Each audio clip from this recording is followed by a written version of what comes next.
Welcome back, Red Spotters, another show of the Red Spotlight podcast. I'm your host, Alexis J. Soto, joined by my very good friend, Mr. David Francisco. And today, we are going to talk about whatever the hell we want to talk about here on Red Spotlight. We're usually the place that brings you all the latest stories coming out of the world of movies. But today, David and I are going to kick back and we're going to share with you a lot of the content that we have been kicking back with, so to speak. All of that here on Red Spotlight number 327. Before we start, we do want to remind everyone, of course, that we are gearing up for the finally the top 10 lists of the year 2020. Again, brought to you halfway through the year follows 2020, 2021. At some point, we're going to sit down with the whole panel and get their lists for their favorite films of the year 2020. And David and I are going to be doing a first for our channel this year, and that is a top 10 list of television shows for 2020 as well. Now, how this works, considering, of course, that television series run for a period of time, if a television show had a brand new season of episodes that aired in 2020, that qualifies for the official list. We are also, on the side, going to be discussing TV shows that we either rewatched or experienced for the first time, but were definitely not new, to give a full recap of all of the content that we really absorbed in 2020. David, did that make sense to you? Yeah, makes sense. I think it's totally fine to pick a show that had a new season, because you never know. Because maybe its first season it was fine, but the second season and maybe might have knocked it out of the park, and you want to talk about that. Yeah. And it's tough because there will be some of my favorite shows of all time are going to be mentioned.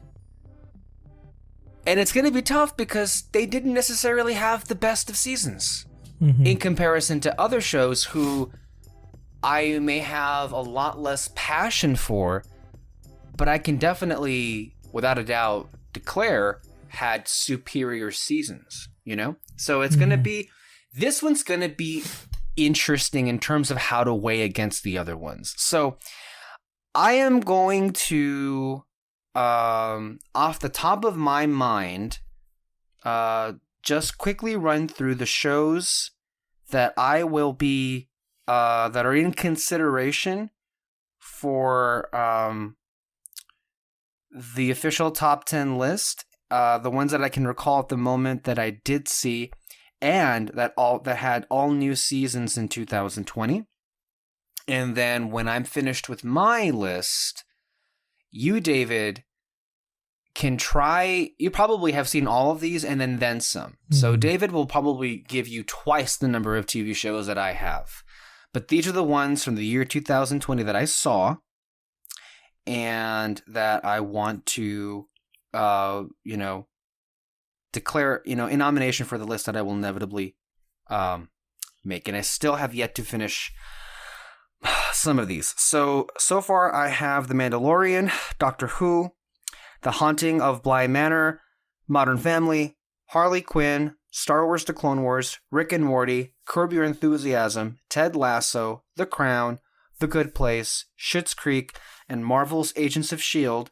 And by the time we get to doing the list, I will get to BoJack Horseman. I have yet to finish that season that aired that year. So that's currently what I have right now.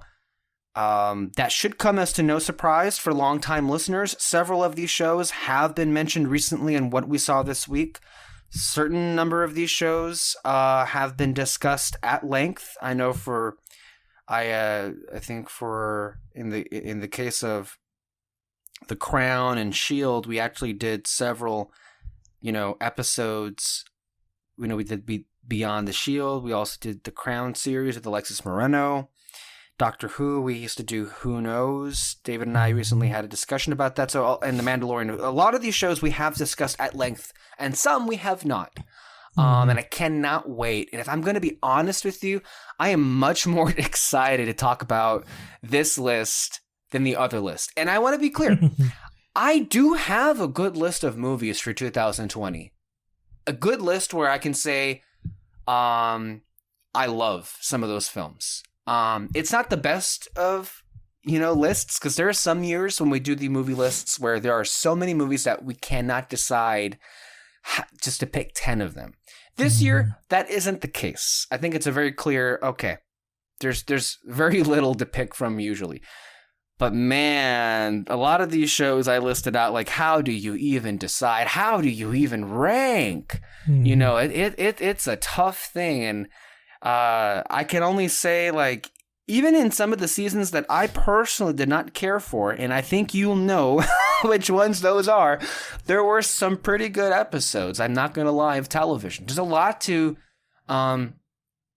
get into. And I want to make a note of this real quick at the top, David. If you can, and I'd like to get to this by the end of the month, but there really isn't a rush. Maybe we'll get into it in the beginning of July. But if you can, maybe keep in mind of some episodes that were your personal favorite or the ones that you remember the most of the seasons of the shows that you're going to pick for your top 10. So with that being said, I'm going to toss the mic over to you. And and this is the part where you're going to remember and reveal to us all of the many different TV shows that you watched in the year 2020 that were new in 2020, new seasons. Yeah. Oh, there's a lot. I'm sure there are. Yeah. So the first one comes to mind is Stargirl. Actually, I talked about this a lot last year, just every time I brought it up. First episode, highly recommend watching it if you're interested. Haunting of Bly Manor. That's definitely one up there. I know we said many times that we prefer Hill House, but it's still great. What is it? I think I might put Bridgerton in it. I'm usually not that into dramas, but like this one kind of got me hooked. Okay. What is it? Zoe's Extraordinary Playlist. That one, I absolutely loved it. Honestly, it's got music, some great characters and everything. Blood of Zeus. It's an anime.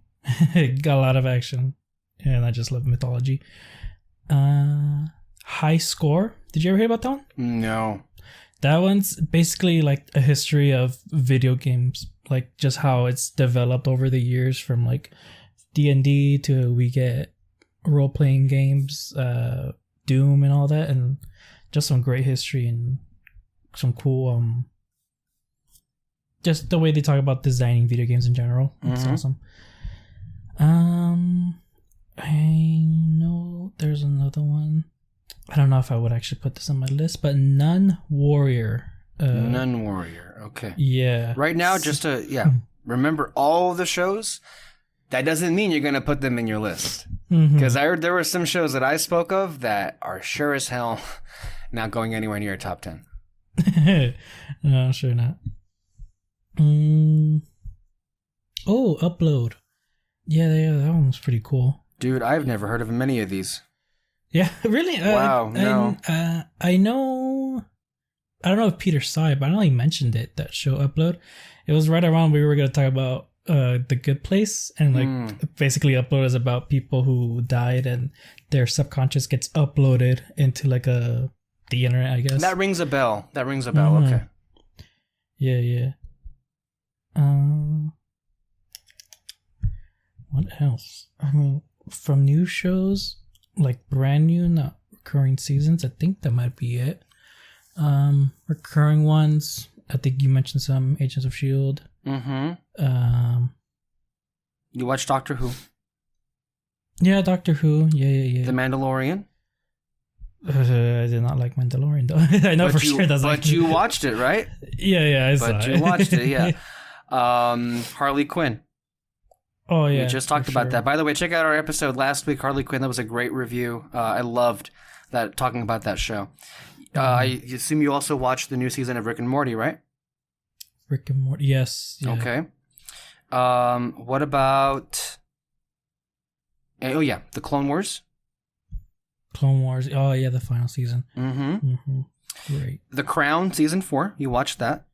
Actually, I haven't finished it. You haven't finished it yet? Okay, yeah, I gotta get to that. You'll get to that. The Good Place, obviously. Mm-hmm. Did you get to finish Schitt's Creek yet or no? No, I haven't. Okay. I'm still on season 3, I think. Okay. You saw the new season of What We Do in the Shadows? Yes, I'm all caught up on that. Dude, you are a champion right now. What We Do Shadows, man. You are watching so much of this stuff that I can't even compete. Cobra Kai, I assume? Yes, Cobra Kai. Okay. Doom Patrol. I haven't finished the second season. Oh, you haven't? Okay. What about The Boys? Boys, yes, I'm caught up on that. Okay. Do you watch The Umbrella Academy on Netflix? Yeah. Okay. That's another one. I'm just guessing to see if David has seen these. Yeah. That show you talked about, that animated series on HBO Max, did it have a new season last year? The animated series. The train one. Yeah, Infinity Train. Actually, I don't think so. Let me double check here real quick. Yeah. I think, so Infinity Train is the name of the show? Yeah, that's the name of the show, but I know it. Last season came out this year. Mm-hmm. It just had a new season on HBO Max. Mm-hmm, but I don't know if it's like the one before that came out. This show, I still need to finish it, but it's called Hunters. Mm-hmm. That one was cool. Yeah, book 2 or season 2 aired 2020. Infinity Train? Yep. Oh, okay then. Yeah. Then yeah, so Infinity Train. That counts. For sure. Ooh, Lock and Key. Okay. I wonder. Was it last year? Ooh, let me check. What's the name of it? The Magicians. I don't even know of that. That is an interesting question. Let me see. When did the last season come out? Got a lot of shows here already. Oh, here's an easy one. How many of the CW shows did you watch last year? Because if that's the case, we have to add those to this list. So, do you watch the latest season of The Flash? Yeah, I'm all caught up with Flash. Legends of Tomorrow? Legends. Supergirl? Okay. Supergirl. Wait, did Arrow... Supernatural. When did Arrow end? Last year? Yeah, it ended last year, and so did Supernatural, and now I'm caught up with that. Yeah, Supernatural. And then you said Supergirl. Did you also watch Batwoman? Yeah. And that was last year, right? Yeah. Okay. Batwoman. What about Black Lightning? Did that have a new season last year? It did, but I didn't watch it. Okay. I stopped watching So for the CW, so. I have The Flash, Legends, Arrow, Supernatural, Supergirl, Batwoman, and the other TV shows. I guess there's iZombie. Or did that air? That ended, right? No, yeah, that ended. Okay. What about Excuse me, mentioned it recently. There wasn't somebody else that was in there. What about Riverdale? Riverdale, not caught up with it. And I don't think I'm going to be caught up with it soon, so okay. Probably have to leave that off. I checked. The Magicians did have its final season last year. The Magicians? Yeah. It's got 5 seasons. Uh-huh. I loved it. Wow. You're blowing me away here with all of these shows. I'm just kind of like, oh my god, I have so much time in my hands. So do you all think these? we've gotten most of them, or do you feel like there are still some that we're not talking about?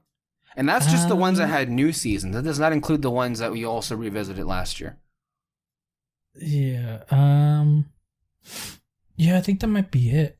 Okay. So let me just recap what we have here for the record. For the shows that David saw last year, and this is a preliminary list, it can be subject to change. Zoe's Extraordinary Playlist, Blood of Zeus, High Score, The Haunting of Bly Manor, Stargirl, Nun Warrior, Upload, Agents of S.H.I.E.L.D., Doctor Who, The Mandalorian, Harley Quinn, Rick and Morty, Star Wars The Clone Wars, The Good Place, What We Do in the Shadows, Cobra Kai, The Boys, The Umbrella Academy, Infinity Train, Lock and Key, The Flash, Legends of Tomorrow, Arrow, Supernatural, Supergirl, Batwoman, and The Magicians. Damn. Yeah. Yeah. So that's TV. Have you gotten a chance to work on the movie list yet, David? I'm just out of curiosity. I mean, I have a top 10. I haven't seen all the movies that I would like to see from 2020. But I have a feeling that won't be nearly as long. No, not really. Wow. Okay. Well, we definitely have we've got some stuff ahead of us. We got some work to do here. All right. Well, that's our preliminary list of television shows that we'll be discussing on our top 10 TV show that will come at some point in the future. So stay tuned. David, let's go ahead and talk about some of the stuff that we haven't gotten a chance to get off our chest in terms of what we've seen. So, let's see. I'll go ahead and start off with some stuff I'd like to say. So, I just finished my rewatch of Malcolm in the Middle. Did you ever watch Malcolm in the Middle? I saw it when it popped up on TV, but you never watched the whole thing through and never got into it? And I never really got into it. Okay. Well, I kind of sort of got into it when it was on, like a long time ago. We're talking about, when it was in syndication, probably 2008, 7, 9, around there. Because it went off the year in 2006. And so I rediscovered this show, and this really just speaks to the impact that WandaVision has had on me, because it really did spark a revival in terms of my love for sitcoms. So since the conclusion of the series, WandaVision, I've gone back and watched 11 seasons of Modern Family, and then 6 seasons of The Nanny, and I just completed 7 seasons of Malcolm in the Middle. So that's basically where I've been. And Malcolm in the Middle especially, it has aged so unbelievably well.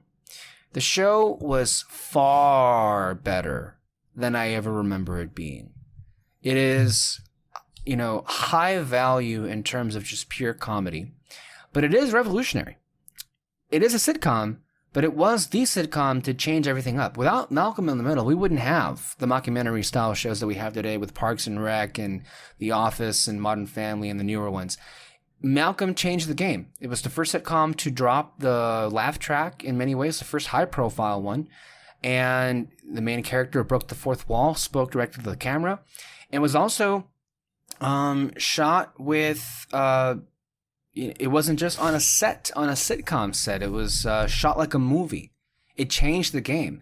And it was also substantive as well. It was about an ordinary, authentic, working class family that struggled with making ends meet.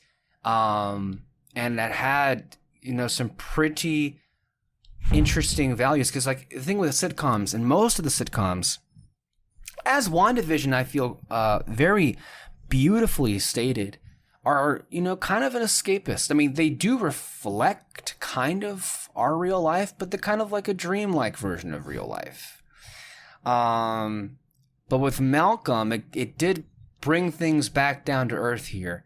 And the family, it's very interesting. When I was watching this show younger, Lois, the mom, playing brilliantly by Jane Kasmerick, when I was a kid, she very much came off as the antagonist of the show.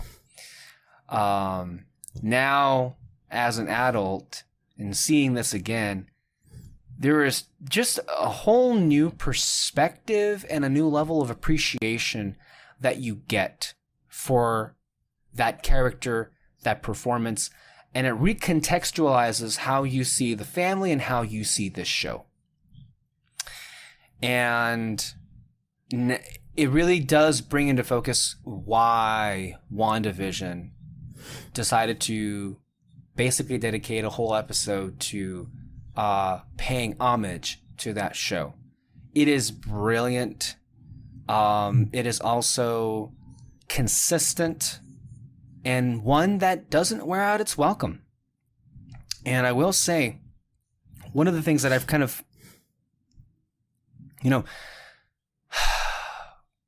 come to understand is Malcolm, in a lot of ways, the main character of the show, with a lot of some of his like character traits, and I guess you could also say flaws, if you will, is the social anxiety that it was to be a teenager in the middle of the 2000s. I can definitely relate to that. And then also his desire, I guess you could say, to be liked by everyone and anyone. Like, he has this issue where he just cannot stand the fact that there are people that just won't like him. And that's a continual thing that happens throughout the series. And watching this again, it kind of made me realize that, man, a lot of the social anxieties that I experienced as a teenager in these years definitely came from this show.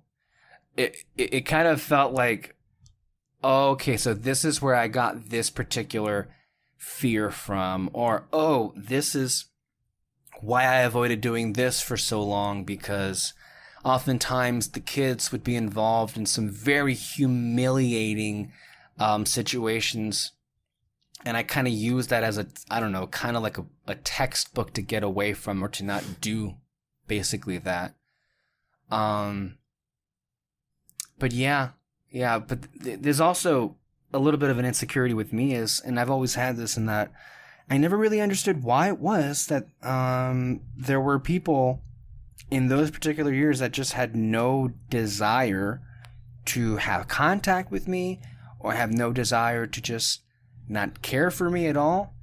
And I really do empathize a lot with what Malcolm was going to. Of course, I've since learned to overcome that insecurity and not put any, that much stock in other people's perception of how I, or who I am. I've learned to move beyond such things. But I definitely felt a lot more connected to Malcolm.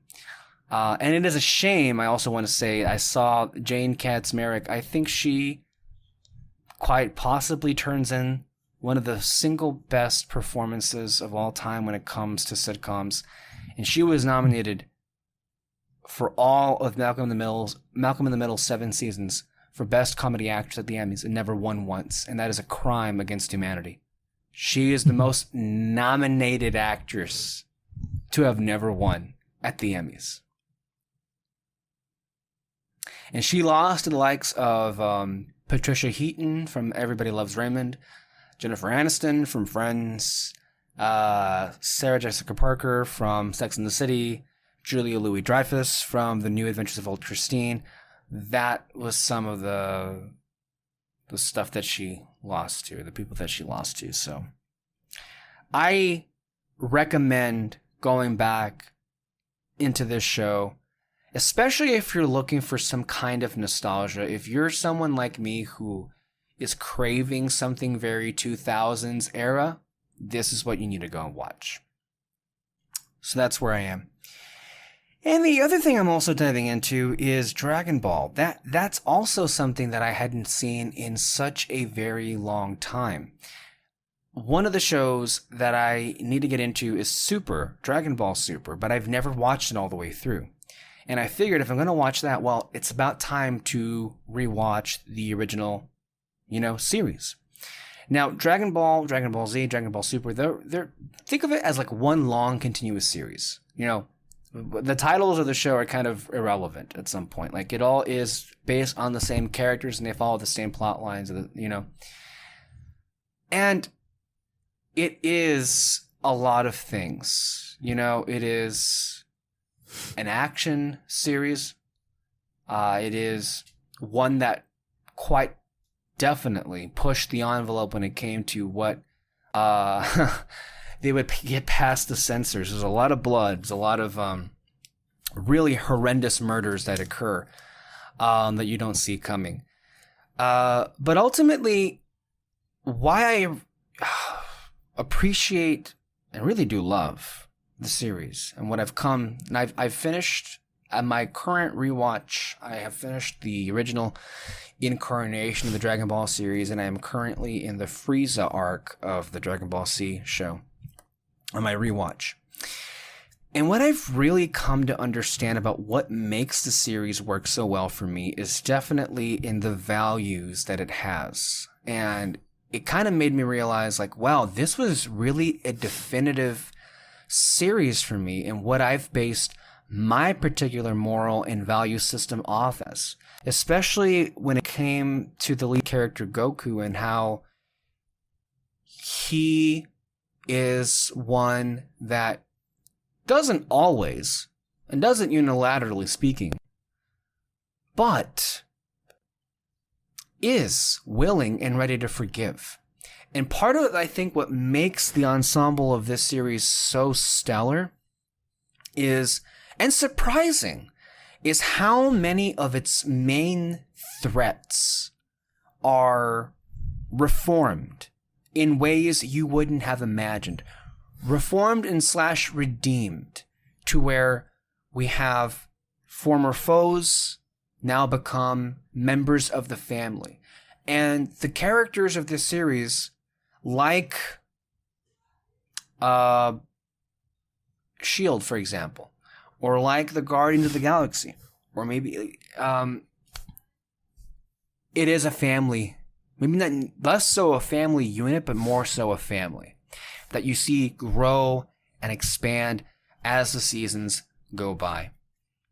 And I just think that's a great thing. And for all the flash, for all of the style that show has, with the brilliant animation and all of the action sequences, there is some substance there, and there is some wonderful lessons that I hold dear to my heart. And going back and revisiting the series has made me realize, okay, this is where I got a lot of that stuff from. Now I kind of understand. So that's currently where I am with what I'm watching. And so that's what I wanted to talk about today.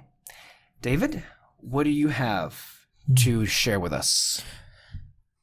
Well, to go back to the Dragon Ball Z thing, one thing I actually liked that you pointed out was the redemption thing of that show. And what I like about it though is that it's not the main arc of whatever saga you're watching. Like it's always something else. It's as if like the show kind of like wants you to decide for yourself whether they redeem. It's never really going to show you like in your face like, and now this person is good, or the person generally just stays the same. It's just now you know yourself, or you believe yourself that they're not going to take the moral high ground on situations and not just kind of it's the belief after it's that. The belief that given the right circumstances, a person can change their heart. And you see that happen again and again and again.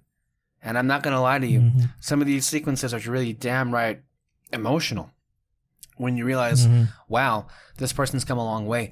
When you say that, in most shows and how they do arcs, even in the best of circumstances, it's very clearly telegraphed. Okay, this is the arc the character is having, and it's going to happen throughout the season. What happens here, though, the arc of certain characters, in the case of Piccolo, in the case of Vegeta, they don't happen throughout the course of a single season. They happen throughout the course of the entire series. And it's done really subtly, to the point where you catch yourself off guard. By the time you get to seasons down the line, you think to yourself, wow, this person's come a long way. You know, it's not in your face about it. It just kind of happens. And I appreciate that. Yeah, for sure.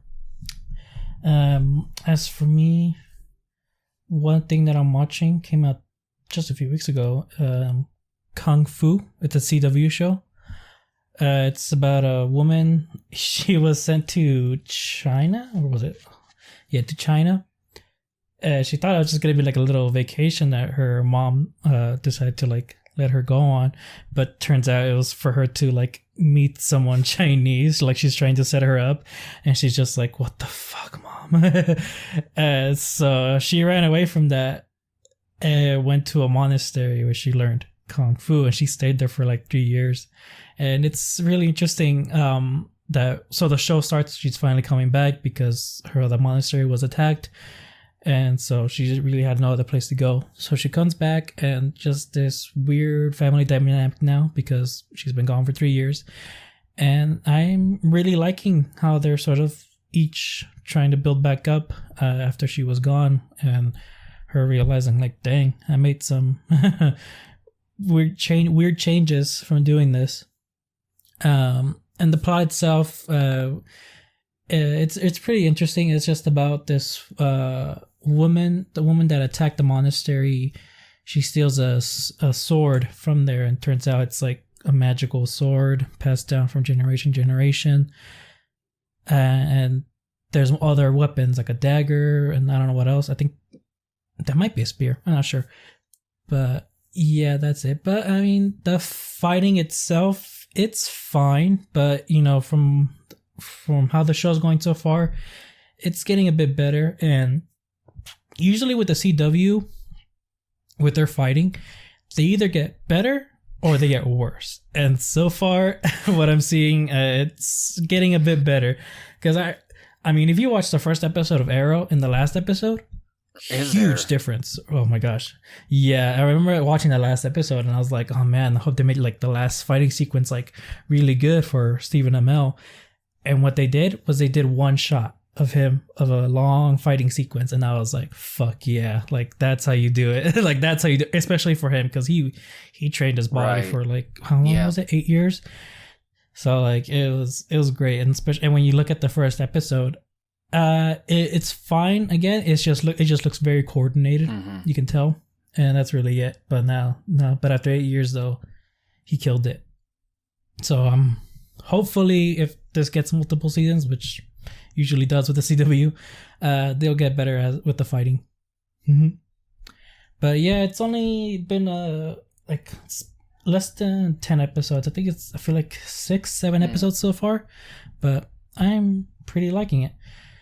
Another show, Superman Lois came out this year. The episodes after are back. a 7-week break. This episode, I know, long ass break.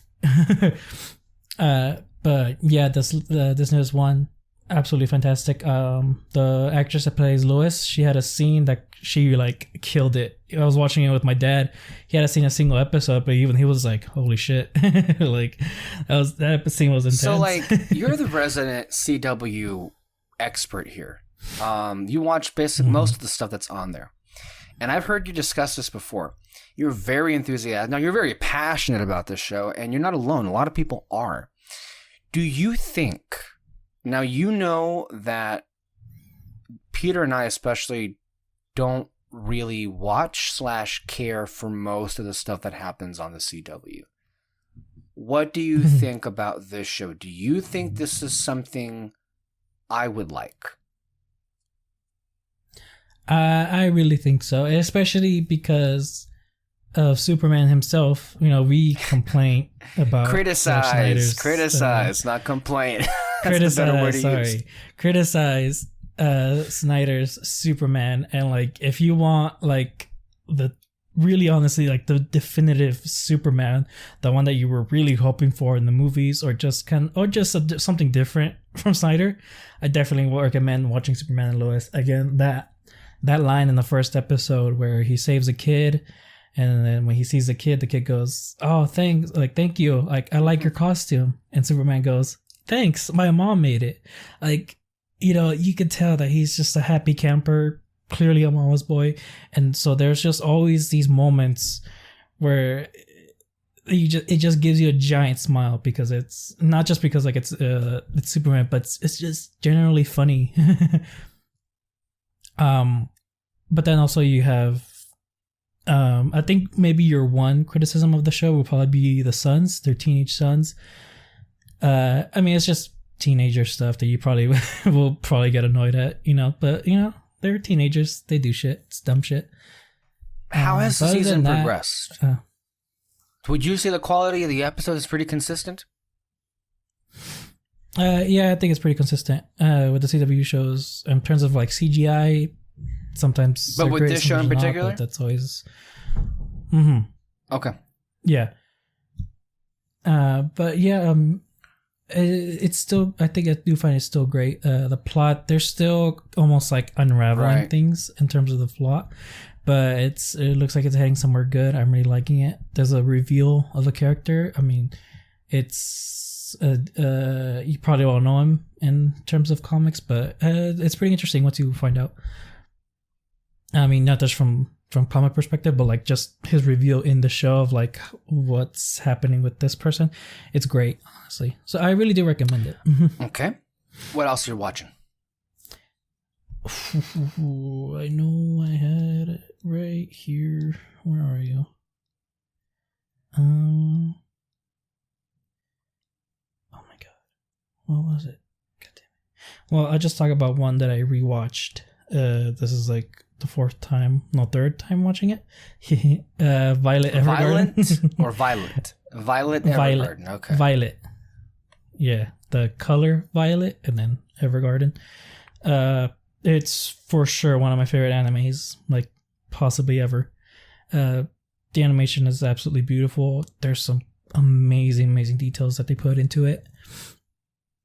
The story itself, it's honestly just beautiful. It's about a girl after a war trying to acclimate to just a regular life, but also kind of understanding human emotions, basically. I mean, she's practically a robot in the show, and then as she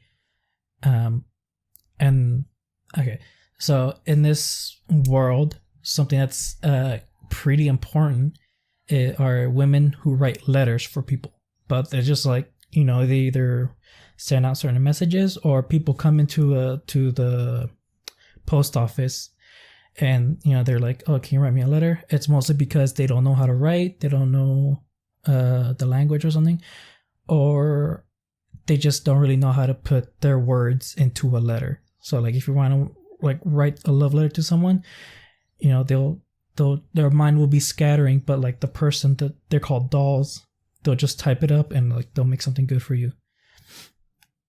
And just that concept of trying to understand human emotions and put it into something that can like really express it, like even more than what they're saying, it's honestly quite amazing. And so that's what the main character kind of has to learn throughout the season, and her realizing herself like just the importance of having these emotions, but also the importance of human life itself. In sometimes someone's life can just be in that letter, like just their entire emotions. You can even like say like their entire life is in a letter to trying to be sent out to someone, either a parent, loved one, or just an old friend. And so, and it's just every episode though is just amazing. They keep building this world that you can't, like, it's just honestly kind of unique to me. And then there's also just the music. I hardly ever pay attention to music, especially for shows. But this one though, like I consistently want to listen to it over and over, just on my earphones when I'm working. So yeah, I highly recommend it. There's a show, there's a special, and there's kind of a movie on Netflix. And then I know there is a movie that came out last year, but I don't know if they're going to release it here anytime soon. I really hope so. Huh. Okay. Mm-hmm. Anything else? I was looking for it, but I got distracted talking about where they were going. Well, I actually found some more shows to add to the 2020 list, actually. First one is 911. It's I think it's a Fox show about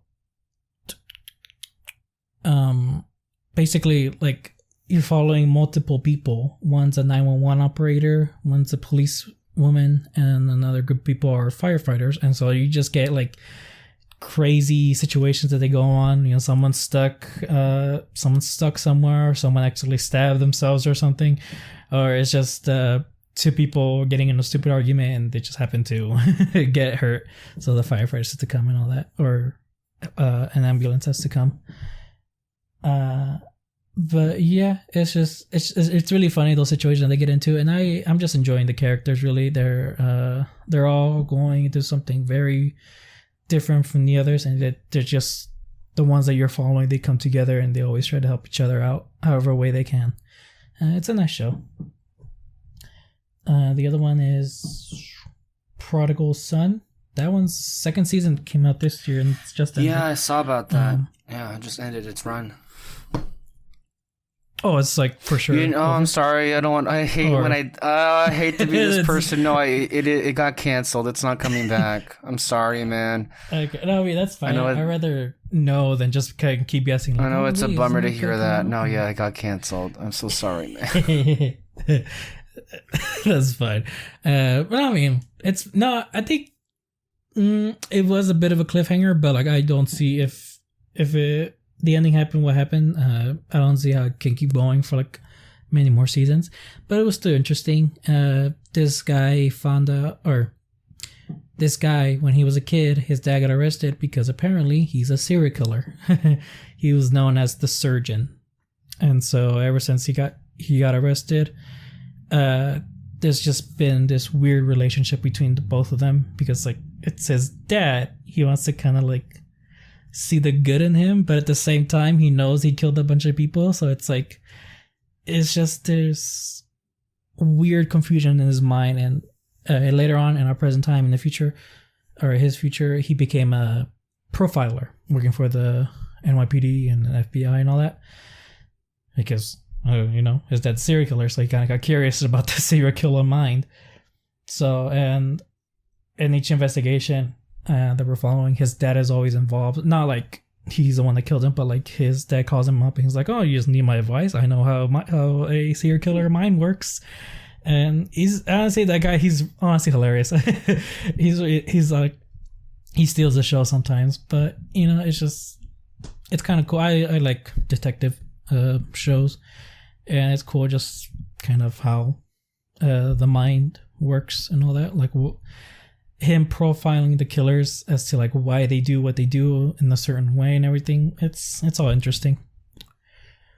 But yeah, I mean, if it ended its run, and that I watched so many shows. It seems that way. I'm getting the impression you watch basically every television show ever made, because oh man, half of this stuff I've never heard of in my life. No, but damn, you really are watching everything out there. That's amazing. Yeah. And then I mean, just some other stuff that. Oh, the other one, Superstore. Mm-hmm. That one just ended too. That one had an ending. That one had a final season. It's already over, and I loved it. Wow. Oh yeah, for sure. Mm-hmm. And yeah, it's just a hilarious story. And me working in a grocery store, like I started seeing stuff in the show that I was like, I've seen that. I hate it. But yeah, no, I mean, honestly, it's just a hilarious show that I highly recommend watching. And its final season, I don't know how I feel, because they filmed it during COVID and all that, so they didn't try to like hide that it was a COVID time. They literally just went all in, masked up and everything. It's hilarious. The first episode, they were like, "Okay, guys, I know it's been crazy out there, but I mean, I'm sure we can just handle everything. It's gonna be fine. It's gonna be fine." This is literally the beginning of COVID, mind you.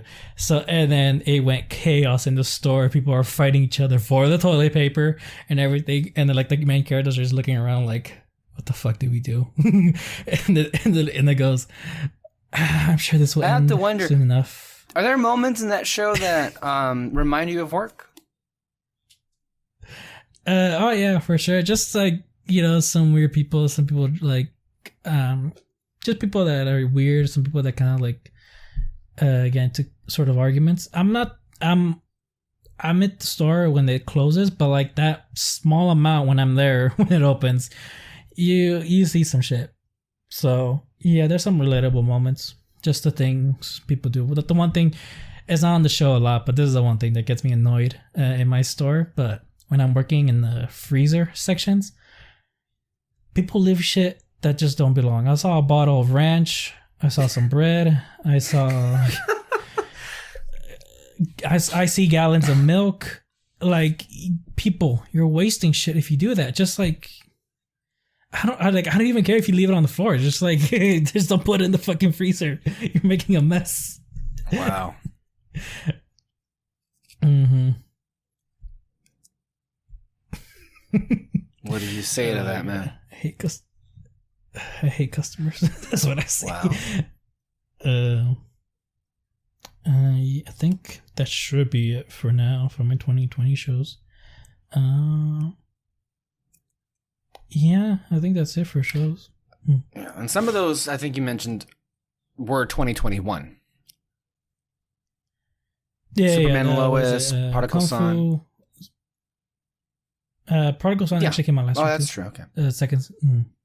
Yeah, but the ones that I mentioned, like, they had a new season and they just ended. So would you count Prodigal Son for 2020 or 2021? 2020. Yeah? Okay, so I'll put that to the list. Yeah.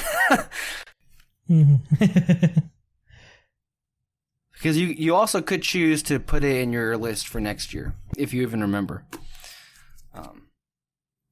Any more shows?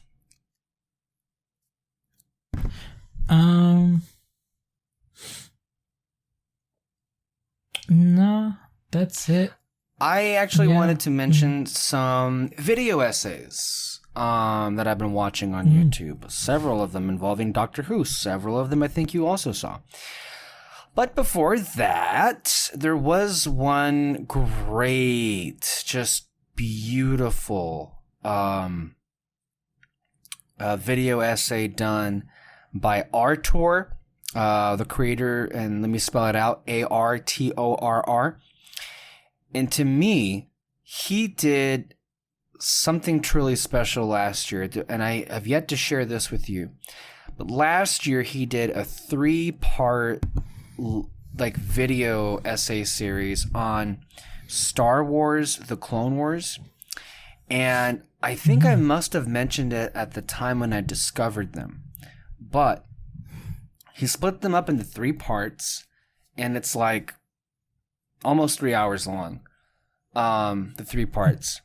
And it's called, The Brilliance and Legacy of Star Wars, The Clone Wars.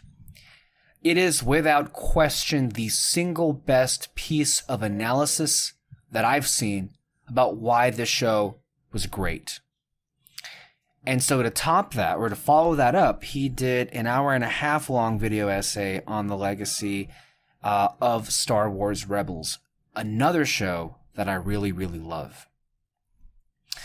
And I'm just in awe of how I was able to break things down. But it plays like a recap, then also emphasizes the themes that made the show great. And there was a couple of instances that they were just like, wow, you're so right, about the legacy of this show. He talks about how a lot of fans like myself really were resistant to even watching this show when it first began, because it was the unwanted successor or replacement to the Clone Wars, and that's not something you'd like to, have the reputation for out of the gate. I think you'd love it, David. I'm going to go ahead and share that one with you first, because that one's a lot easier to get through than the other ones. But these are among my favorite pieces of essays I love so much. And, it just reminded me about how much the show, separate of the Clone Wars, why it meant so much to me. So, that's a great one to look into. Now, the other ones were all Doctor Who related. Some good, some not. So, some positive, some negative. So, Council of Geeks, which is one of the more reputable Doctor Who outlets, did 2 videos, one of which, to commemorate Pride Month, Happy Pride, the beauty of the 12th Doctor's arc, a queer reading. She is a gender fluid person, and so this essay, the first one, was to really explain why the character arc that Peter Capaldi's Doctor has meant so much to her as a gender fluid person. Not that it obviously was meant to be that way, but how she responded to that arc and her reading on it. And then obviously, so she just finished her Take Two series of the Capaldi era, and she released a top 10 video of her favorite Capaldi episodes. Did you get a chance to see any of these? I saw the one. Let me see. I sent you a lot of things. Yeah, and a lot of them are long. But I know one that I for sure. Yeah, the Beauty of the 12th Doctor's arc. That one I definitely saw, which was actually, it was really great. I still haven't finished the super long. That's a different. I have not mentioned that one yet. Yeah. But I mean, for sure, I saw that one. Yeah. It's great to see more Capaldi content. It's great to see more Capaldi love again. As a Whovian, as a fan of the Doctor Who series, it is my favorite Doctor, is my favorite era of the Doctor Who series, and my favorite episodes. Everything. I love this era, and I'm just loving the fact that more and more people are like of the mind, like, yeah, this was a very underappreciated, underrated era, especially for how great it was. And it may be due to the fact that what followed this era was kind of a mess all around, unfortunately. You know, you and I are huge fans of this series, and it's not one of the shows that we look forward to talking about these days, unfortunately. And that brings us to the other essay by YouTuber JXC called The Fall of Doctor Who. It is over 5 hours long.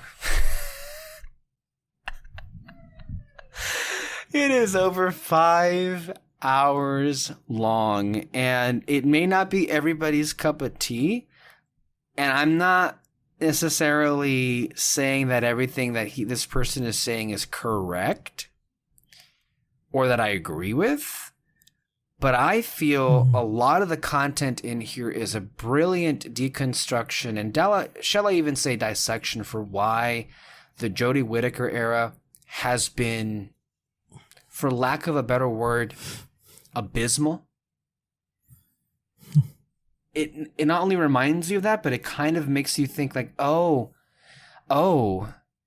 yeah, this really isn't even good in some spaces. One of the reoccurring elements that was pointed out in this essay was, and it kind of reminded me of what J.J. Abrams did with The Rise of Skywalker, and that is, characters have a couple of seconds to discuss some character moments, quote unquote, and then a distraction happens, and then we're back to the plot. And a lot of the companions especially, and he keeps droning this on and on, are plot devices. They're not actual characters, and they don't react the way to things at all in most cases. And then there's a whole section, and I'm not even sure you've gotten to this, and I know you haven't gotten to this part, where it deals with how Jodie Whittaker's Doctor is written inconsistently. Not just with in contrast with her previous incarnations, but also with how she is written from episode to episode. One of the exchanges that really stood out to me was, recall back in season 10, Doctor Who season 10, Peter Capaldi, the episode Oxygen, where they're in a spacesuit because they are losing air because a corporation has calculated how much air their employees need to use at a space station. And the Doctor was like, well, yeah, this is fucked up. Why would they care? You know, the corporation obviously regulating how much air you can have. And of course, they set you up to die. And you compare that moment to in series 11, where Whittaker in Kablam, the episode where this company that's basically Amazon in space, and this guy is trying to bring down the corporation because there aren't enough jobs for everyone, and he resorts to methods that no one approves of. And then this version of the Doctor says, the problem isn't the system, the problem is people like you. somebody, yeah. And I remember at the time, that didn't sit well with me. I know that we recorded a Who Knows for that episode when it aired back in 2018. And I remember at the time just being I was very uncomfortable by that. Because that's not the Doctor I remember. Like, this is basically the Doctor saying, like, no, the system and the institutions are fine. That isn't the problem. The problem is people like you who abuse it. Of course, that's a false equivalency of somebody who might very well be a terrorist, but their ideology, their principles are not the same as the corporations themselves. Like, basically, the corporations get off the hook here. So that's a moment that is in clear contradiction. Yeah, I think it's a really great breakdown for why most of this era of Doctor Who just doesn't work. Most of the episodes, I can find entertainment value in them. Sure, it's not god-awful by any means, but there were a lot of the basic things that Doctor Who used to do really well, but just it can't live up to what it used to be. And you and I have said it repeatedly, and this person said it repeatedly throughout the 5-hour video. Chris Chibnall just doesn't understand how to write characters. Yeah. And as a result, the fail just kind of fails on all cylinders.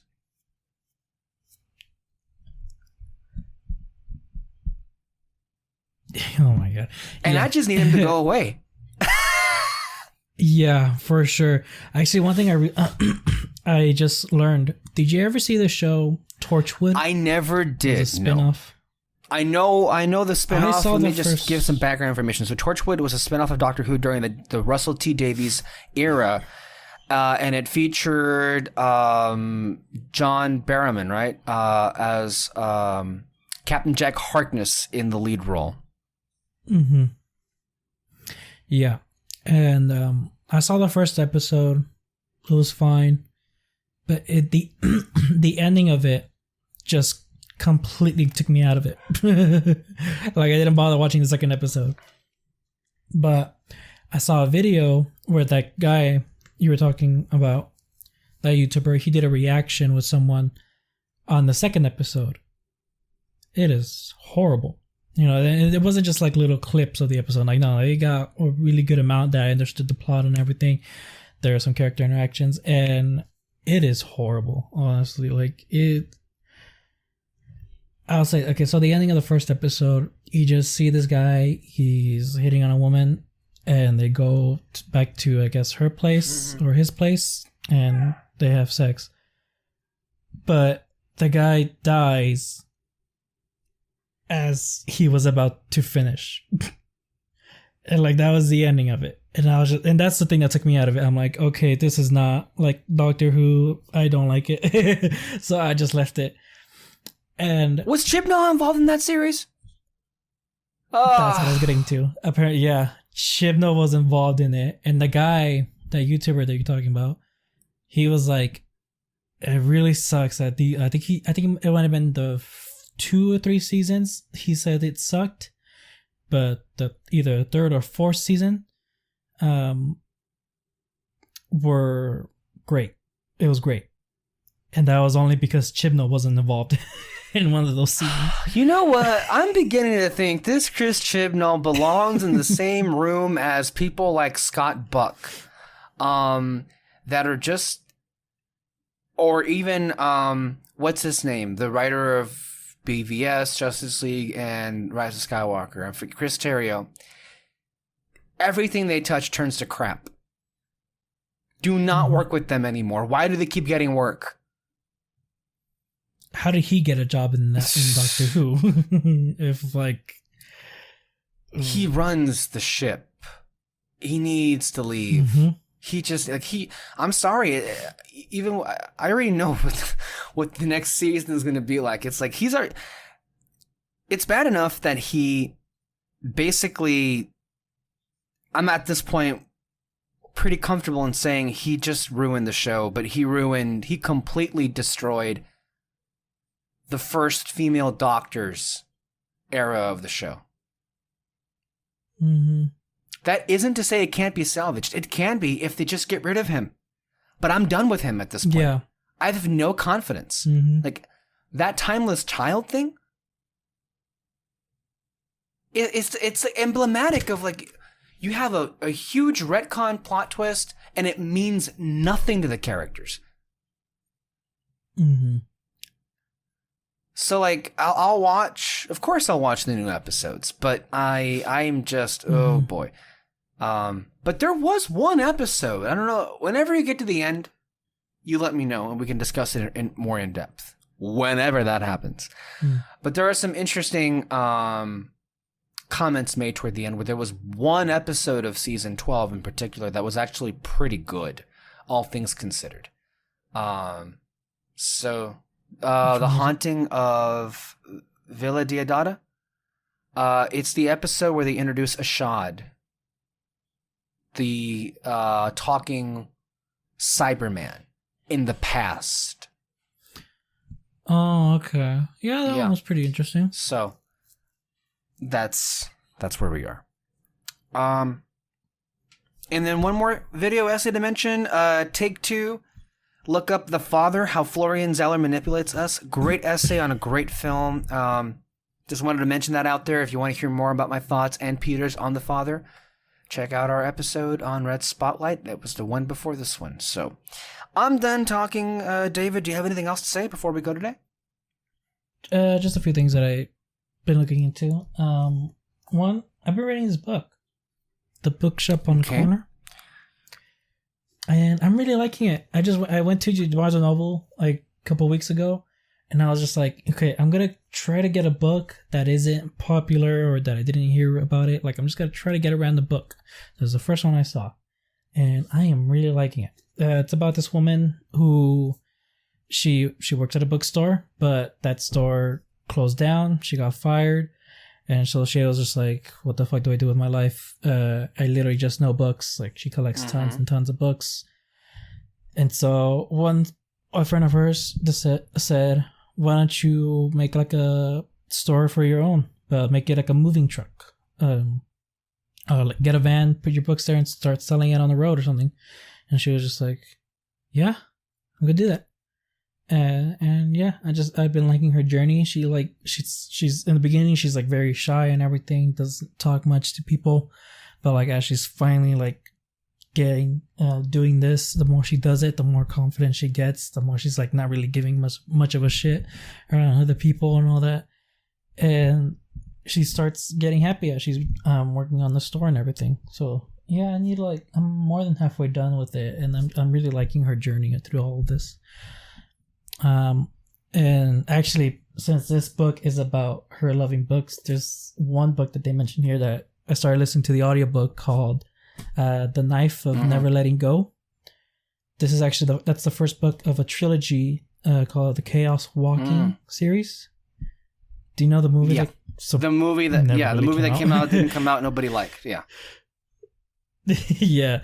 So I was just like, oh, that's the book based off, or that's the book based. It was adapted to a movie, so I was like, "Fuck it, I'll read it."